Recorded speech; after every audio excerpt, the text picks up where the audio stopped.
En este caso, para poder iniciar el tema, me parece muy importante destacar o entender por qué existe este control de constitucionalidad o en general los controles de poderes. Bueno, para poder explicar esto, tendremos que hablar del poder, el poder en sí mismo. El poder, de acuerdo a Max Weber, es la posibilidad de imponer la propia voluntad en la voluntad ajena.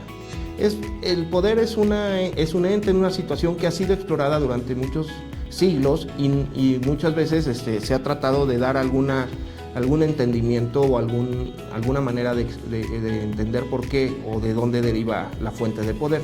Tenemos, por ejemplo, un tipo de poder que podríamos ser identificado con el poder político, aquel poder que deriva de las autoridades y de nuestras propias instituciones, donde se les dice a las personas qué es lo que tienen que hacer y por qué lo tienen que hacer. En un segundo vertiente también, por ejemplo, tendríamos el poder económico, que se refiere a aquellas cuestiones donde el capital es el que, digamos, genera fuente o esta fuerza para poder llegar a cambiar voluntades o que las personas hagan lo que decide la persona que tiene el poder. Y finalmente, otra cuestión que también podríamos identificar como poder es el poder de la fuerza, ¿no? Desde la antigüedad se ha identificado que las civilizaciones han estado siempre regidas o durante los aspectos más remotos por una cuestión de fuerza. La persona que tenía más fuerza era la que dominaba los grupos. Eventualmente fue cambiando y hemos visto estas otras también posibilidades de poder. Una última clasificación que también podríamos identificar es el poder ideológico o religioso, que también durante mucho tiempo fue manifestado. Pero ¿qué es lo que pasa con el poder? ¿Cuál es el problema que tenemos? Es que realmente no hay una forma de identificar que el poder pues realmente alguien lo va a tener, porque en cualquier momento se puede perder. Entonces, en un principio tenemos un psicólogo y un filósofo muy importante que se llama Michel Foucault, que él analiza, además de muchas de las cuestiones de la vida ordinaria, analiza de dónde viene el poder y por qué existe el poder. Entonces, él ve al poder como algo que no puedes definir en una cuestión. Él lo manifiesta como si fuera un juego de ajedrez o un juego de estrategia donde hay muchos participantes y cada participante está moviéndose por sus intereses y jugando en estos tipos de poder, ya sea el poder político, el militar, el poder económico o el poder ideológico. Y bajo esto es como si estuvieran todos tirando la cuerda bajo sus lados, y conforme vayan, digamos, obteniendo más poder de alguna de estas, a través de estos mecanismos, pues generan, digamos, el poder. Y esto lo que quiere explicar es que es una relación entre hombres libres, y el poder no podríamos decir que es una condición absoluta o permanente. El poder, así como se gana, se pierde, porque por ejemplo un poder político que en un momento del Estado pues puede ser respetado y puede ser acordado, en cualquier momento el pueblo, la población puede decidir que ya no lo representa, y en ese momento se pierde el poder y pasaría el poder a manos de otro grupo. Esto debe confundirse. El poder no se confunde con la violencia. ¿A qué me refiero a esto? Porque cuando hay poder no es necesario hacer represión. Obviamente hay una consecuencia que es latente si el poder deriva del uso de la fuerza, pero no se está utilizando. Porque si se estuviera utilizando, estaríamos hablando de un ejercicio de violencia y no estaríamos encontrando el poder. Bueno, ¿cómo se ejerce realmente el poder? Bueno, el poder se ejerce desde un punto de vista, ya habíamos dicho, económico, ideológico, militar y político. Y todas estas cuestiones, pues, ¿a qué vamos, no? Tenemos que aterrizarlas en un ámbito mucho más práctico.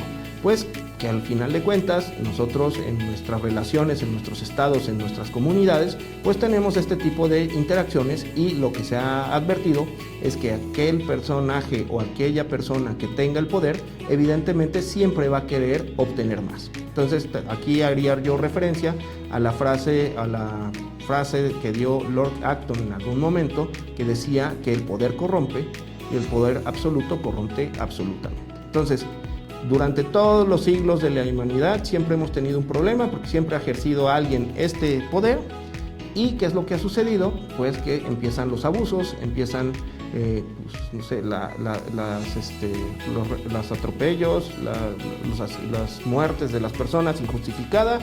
Y entonces, ¿qué es lo que pasa? Pues se empieza a buscar una manera de hacer este contrapeso o esta protección a para aquellas personas que no tienen el poder y que son sujetas del poder. El poder, si lo pudiéramos, ya para concluir en esta parte, podemos entender, es como si fuera una espuma o algo que se está extendiendo, expandiendo indefinidamente, y mientras no existe un límite, una barrera, pues este poder no se va a poder seguir conteniendo y va a seguir creciendo, ¿no? Entonces, con estas ideas, pues estos límites al poder realmente son lo que podríamos considerar como controles o mecanismos de control. Bueno, para poder entender los mecanismos de control y sobre todo para hablar de los mecanismos de control constitucional, tenemos que referirnos a la historia, sobre todo de los países de Inglaterra, de Francia, bueno, Inglaterra que donde se derivará a Estados Unidos, y Francia también donde hubo un desarrollo muy importante. Pero todos estos países tenían, digamos, una condición común. Estos vivían en monarquía y era una monarquía absoluta. Aquí podemos ver absolutamente cómo el monarca pues, realmente tenía el poder político, era hereditario y pues no había un contrapeso, no había nada que se le pusiera enfrente. Claro que había poder económico, claro que había poder ideológico, la iglesia tenía una fuerza muy importante en estos reyes, pero realmente el poder y sobre todo para aquellas personas que vivían sometidas a ello, pues realmente no tenían ningún tipo de garantías y protecciones reales. Entonces, es que llegaríamos al primer elemento o al primer instrumento que llegó a limitar el poder desde estas perspectivas, y para ello podríamos hablar de Inglaterra. En Inglaterra en 1215 sucede algo muy importante. ¿Qué es lo que pasa? Pues que estaban en plenas cruzadas, el rey que se llamaba Ricardo Corazón de León se fue a pelear a las cruzadas y dejó a su hermano que se llamaba o le decían Juan Sin Tierra porque realmente no tenía dónde gobernar. Entonces lo deja un patronato, para revisar, para cuidar el reino, y mientras el rey estaba en las cruzadas pues se le enviaba dinero. ¿Y qué fue lo que sucedía?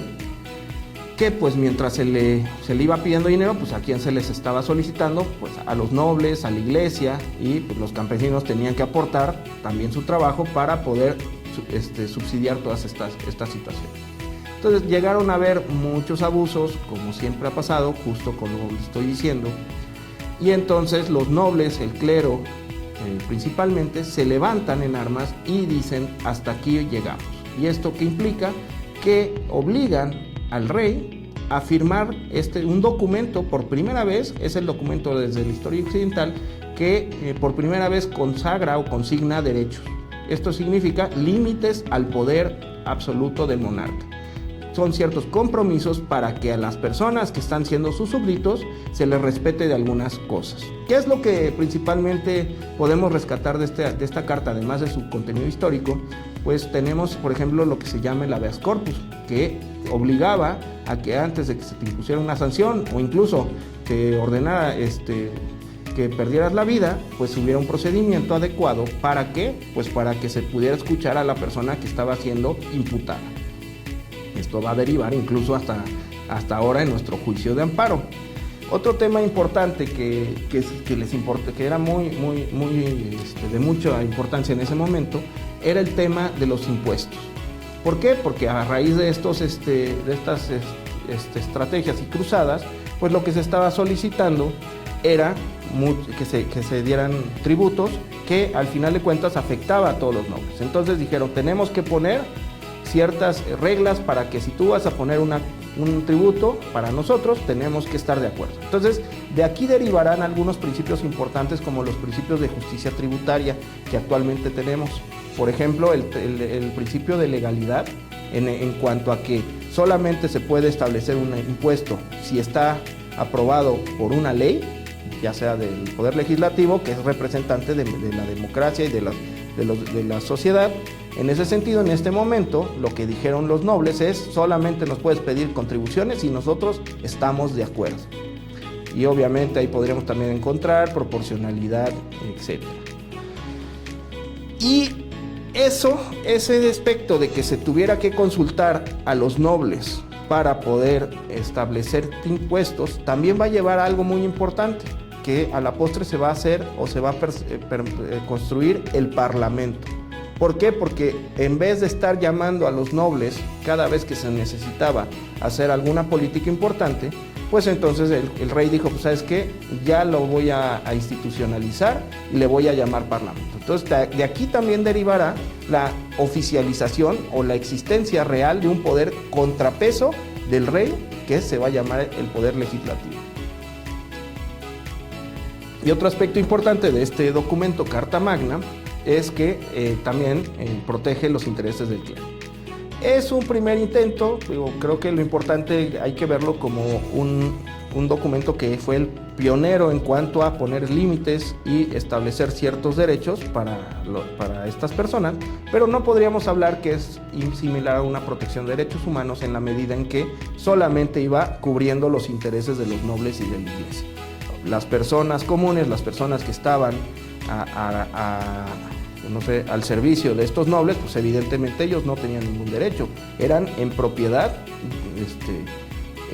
parte del feudo donde el noble tenía, digamos, estos derechos reconocidos. Entonces, pues de alguna manera pues ya es un avance, es el avance más importante, pero también obviamente nos toca avanzar mucho más en estos temas para poder entender qué es la Constitución y cómo la Constitución se va a construir como un límite válido para el poder